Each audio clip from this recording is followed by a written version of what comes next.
என் அன்பு தங்கமே, உன்னிடம் யார் பேச வேண்டும் என்று நினைக்கின்றாயோ அவரை இப்பொழுது உன் மனதிற்குள் கொண்டு வா.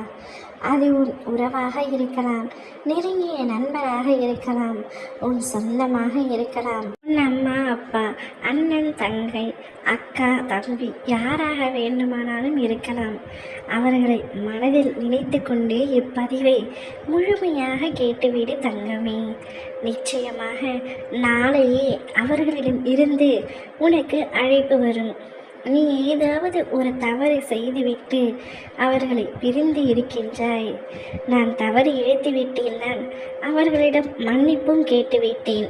ஆனால் அவர்களோ என்னிடம் பேச இன்று வரை தயாராக இல்லை. என்னை பார்த்தும் பார்க்காதது போல் செல்கின்றார்கள். நானே அவர்களை அழைத்தால் கூட அவர்கள் என்னிடம் பேச விரும்புவதில்லை என்று ஏக்கத்துடனும் ஆதங்கத்துடனும் இருக்கின்றாய். உன்னுடைய ஏக்கம் அனைத்தையும் நான் அறிவேன் தங்கமே.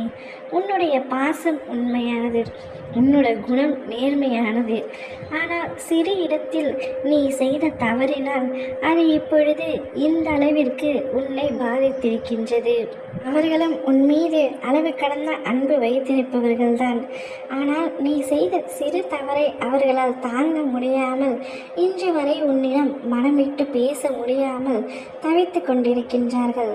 அவர்களுக்கு பேச வேண்டும் என்ற எண்ணம் இருந்தாலும் யாரோ ஒருவர் அவர்களை தடுத்து கொண்டிருக்கின்றார்.